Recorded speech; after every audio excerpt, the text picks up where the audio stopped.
what we want to try and encourage people to do is to really try and eat the rainbow. It's not about doing targeted things, it's about what we're doing most of the time consistently.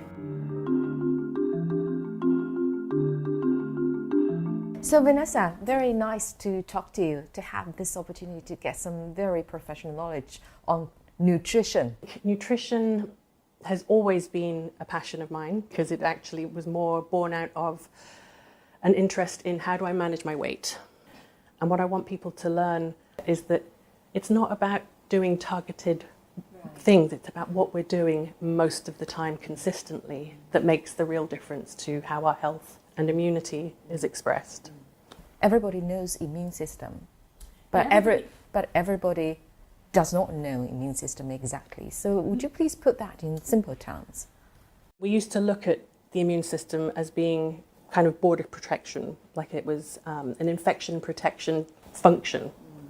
But actually what we know now from decades of research that's coming out is that the immune system is more than just one thing. We know we have the innate immune system and that we have the adaptive immune system. Innate activation is when you're starting to get a virus or a cold or influenza, something like that that's going to be coming. That will create a less hospitable environment for the virus. It's not that it's going out and it's pounding the virus into eradication. It's actually just stopping the virus from spreading within your system.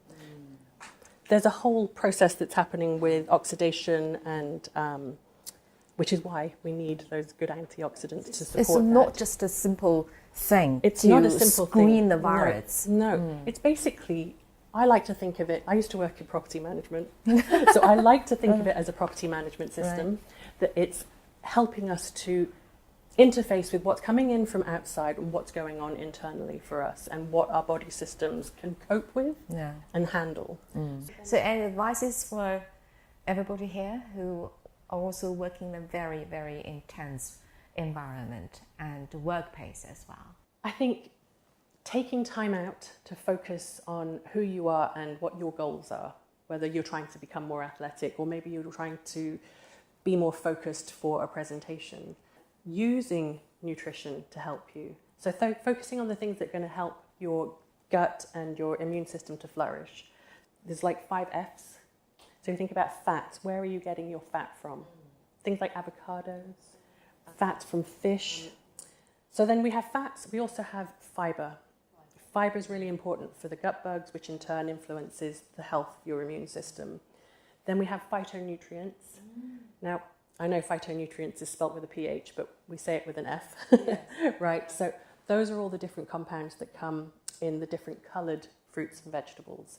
Fish, getting enough oily fish. I know here we eat a lot of like white fish, and that's very beneficial, but eating those cold water fishes like the mackerel, herrings, those little anchovies, those are really quite a powerful bang for your buck, the little anchovies. Getting more of those oily fish in is great for the skin, but also really good for that anti-inflammatory omega-3 dampening of the inflammation in the system. And then the last one is kind of two together, is like flavour and fun. I believe that food should be flavourful. The more you can make your own dishes at home really zing, like just adding like some different herbs and spices you might get from different countries. Like I'm playing a lot with sumac, which is kind of from the barberry from the Middle East.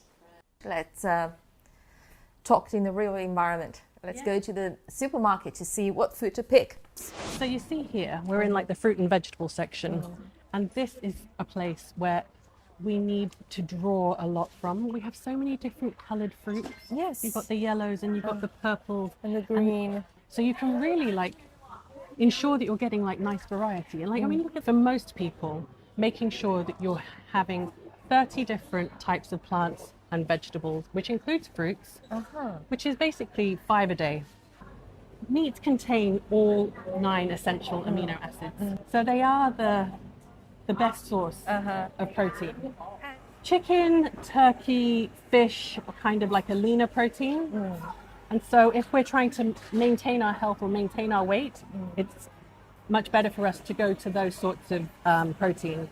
So in order to get a balanced nutrition in our daily diet. All How do you about define variety. the portion of food we should eat? You look at your plate.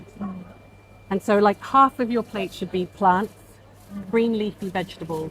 Okay. And then a quarter would be a grain, so some rice, or starchy vegetables like sweet potatoes or potatoes. And then a quarter of it should be meat. So apply that to the Chinese situation where you're always having meals that are shared. It's very, very rare that you will be served with a piece of meat as a fillet. A common rule of thumb is to use your hand because we're all metabolically different and we're all different sizes, right? Yeah. So we look at our hand and it's probably like the size of a playing card, like a deck of playing cards, but that's kind of a portion of meat. So that kind of thickness and then that sort of size. Okay. And then your vegetables should be like 2 hands. And then for the fats, it's kind of like your thumb. So like a tablespoon or like the size of your thumb for fats. Some nutrition therapists in China say you can eat as much vegetables as you can. It doesn't matter. It doesn't really matter. They're not calorically dense. But if you're on a weight loss plan, then you still need to be mindful of your portions. But in general, what we want to try and encourage people to do is to really try and eat the rainbow. Draw from all the different coloured sources. It doesn't have to be all in the one meal, but if you think about it week by week, just choose. Like this week I'm having red peppers, so then next week I'm going to choose to have this type of orange peppers. Just think about broadening the variety. The colours matter so much because of the polyphenols and the phytonutrients in the vegetable themselves. So those are very specific compounds that give it that red colour or this purple colour.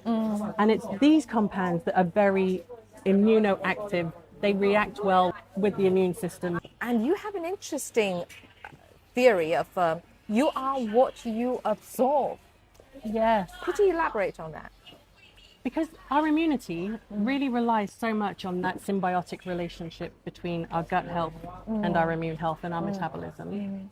The interface of our immune system with our external world and what we're bringing in, if there's something that's not working quite so well, then we just don't absorb the nutrients from the food that we're eating. Whereas we really need to focus on doing what I'm saying in terms of like the variety. If we get the fundamentals right, that for most of the time, it doesn't mean like all the time and you can never have like, I don't know, a big treat meal, you're not going to eat a mooncake or you're not. Of course, have those things, but think about what you're doing for most of the time. Make sure that what you're doing is consistent. And it requires you to develop a bit of awareness around what you're doing. What food choices have you made in the last few days, 10 days, a week? And then adjust accordingly. If you know that you've been on a big work trip and you've been drinking too much and not sleeping enough, then make sure when you get back that you're having loads of nice nutritious soups, something that's really easy to digest so that your gut can kind of calm down and start to work better again. Yeah. So I definitely work on the principle of you are what you absorb.